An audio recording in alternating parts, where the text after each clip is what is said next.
اور امریکن کانگریس کو بھی اچانک پن سے دوچار کر دیا، یونائٹڈ نیشنز کو بھی اچانک پن سے دوچار کر دیا. ان کا خیال تھا کہ اس سے ان کو بڑی کامیابی مل جائے گی. وہ بامبنگ کر چکے ہیں اور اس کا کیا اثر ہوا ہے ابھی تک تو یہ ثابت نہیں ہوا کہ وہاں کوئی نیوکلیئر فسائل میٹیریل تھا جس کی ریڈیشنز باہر آ جائیں گی اس قسم کی بامبنگ سے. وہ تو نہیں ہو سکا.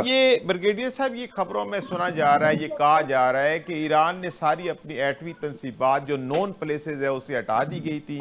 یہ پتہ ہونے کے باوجود پھر امریکہ کی طرف سے اس کے اوپر حملہ کیوں کیا گیا؟ ان کا خیال تھا کہ وہاں پر نتنز میں اور فردو میں اور اصفہان میں جو ایران کی تنصیبات ہیں ان پر وہ نقصان نہیں ہو سکا جو اسرائیل کو مطلوب تھا. صحیح. لہٰذا انہوں نے اناؤنس کیا کہ ہمارے پاس جو بم ہیں وہ بہت کارگر ہیں اور وہ 95 میٹر زمین کے نیچے تک جا کے پھٹ سکتے ہیں. تو ان کے ساتھ وہ مقاصد حاصل ہو جائیں گے. تو وہ انہوں نے کر دیا. اور وہ مقاصد حاصل ہوئے یا نہیں اس کی ابھی کوئی سائنٹیفک کنفرمیشن نہیں آ سکی کیونکہ وہاں ریڈیشنز کے کوئی آثار نہیں ہیں. جو دنیا نے مانیٹر کیا ہے وہاں پہ ریڈیشنز کی کوئی آثار نہیں ہے. اور چونکہ ایسے آثار نہیں ہیں تو اس لیے یہ کہا جا سکتا ہے کہ وہاں سے ایٹمی تنصیبات جو ہے وہ ہٹا دی گئی تھیں. اچھا بریگیڈیئر صاحب آپ کیا سمجھتے ہیں کہ پہلے تو دو ملکوں کے درمیان ایک جنگ تھی، ٹھیک ہے، پس پردہ امریکہ ضرور تھا، لیکن امریکہ کے سامنے آنے سے، خود حملہ کرنے سے یہ کیا صورتحال میں تبدیلی پیدا ہوئی ہے؟ کیا اب ایران نے جو ہے وہ خطے میں موجود ایران کے جو دوسرے ممالک میں امریکہ کے جو دوسرے ممالک میں فوجی اڈے ہیں ان پہ بھی حملہ آور ہو سکتا ہے؟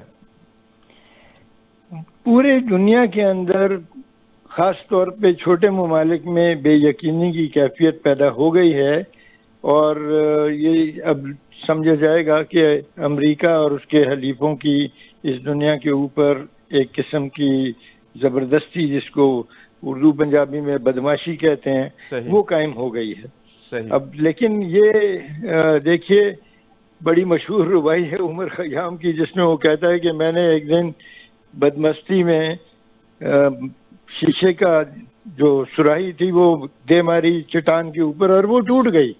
وہ کہتا ہے لیکن ٹوٹتے ٹوٹتے سراہی کو بولنے کی قوت مل گئی اور اس نے کہا کہ میں تمہاری طرح تھی، تم نے مجھے توڑ دیا، تم بھی میری طرح ہو جاؤ گے. تو یہ ایک بڑا پرانا اصول ہے کہ تباہی آپ کریں تو تباہی آپ کے اوپر آتی ہے. صحیح.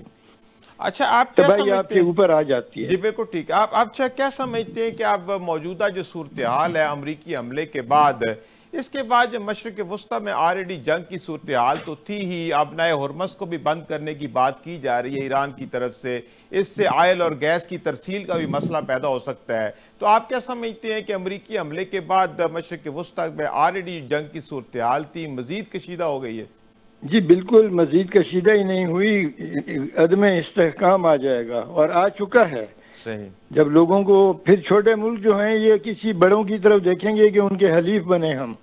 دنیا پولرائز ہو چکی ہے اور مزید ہو جائے گی اور یہ صورتحال آپ کو جنگ کی طرف، عالمی جنگ کی طرف لے جائے گی. اس میں کوئی شک نہیں ہے کہ چھوٹے ملکوں کو جو غیر یقینی صورتحال ہے، جو عدم تحفظ کا احساس ہے، وہ ان کو مجبور کرے گا کہ وہ پاور بلاکس میں شامل ہوں. فی الحال تو دنیا میں وارسا پیکٹ والا پاور بلاک ختم تھا اور روس ٹوٹ چکا تھا.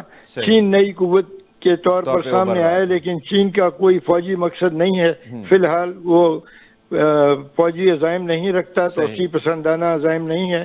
لیکن میرا خیال ہے کہ اب مجبور ہو کر کوئی نہ کوئی بلاک بنے گا، بن سکتا ہے، اور چھوٹے ملک جو ہیں وہ تقسیم ہو جائیں گے. جی ٹھیک ہے. اچھا بریگیڈیئر صاحب، جیسے امریکہ کھل کے سامنے آ گئے اسرائیل کے ساتھ، تو اسی طرح ایران کے پیچھے جیسے روس اور چائنا کو تصور کیا گیا ہے، تو کیا امریکہ کے کھل کے سامنے آنے کے بعد کچھ چانسز نظر آ رہے ہیں کہ روس اور چائنا بھی کھل کے سامنے آئیں گے اور ایران کا عملی طور پہ ساتھ دے سکتے ہیں؟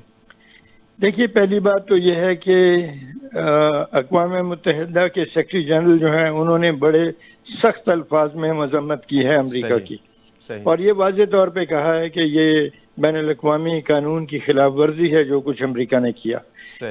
دوسری بات یہ ہے کہ اب جیسے میں نے پہلے کہا ہے کہ دوسرے ممالک جو ہیں وہ بھی کوئی بلاک بنانے کی کوشش کریں گے، کیونکہ حقیقت کے طور پہ سامنے نظر آتا ہے کہ نیٹو ایک فوجی اتحاد ہے، جی بالکل جبکہ OIC کوئی فوجی اتحاد نہیں ہے. وہ ایک کانفرنس منعقد کر سکتے ہیں، اکنامک کوآپریشن کی آرگنائزیشن اسے کہہ سکتے ہیں. جی بالکل ٹھیک ہے. کسی زمانے میں لیکن اس دور کو صاحب آپ کی کانفرنس کہا بات جاتا بالکل تھا. ٹھیک ہے کہ مسلمانوں کے پاس صرف قراردادوں کے علاوہ کوئی کسی قسم کا پلیٹ فارم نہیں ہے، جی ہاں. کوئی عسکری پلیٹ فارم نہیں ہے جس کے ذریعے ایک دوسرے کی مدد کی جا سکے. بالکل آپ کی بات ٹھیک ہے. بریگیڈیئر صاحب آپ کا بہت شکریہ، آپ نے وقت نکالا اور پروگرام میں شامل ہوئے.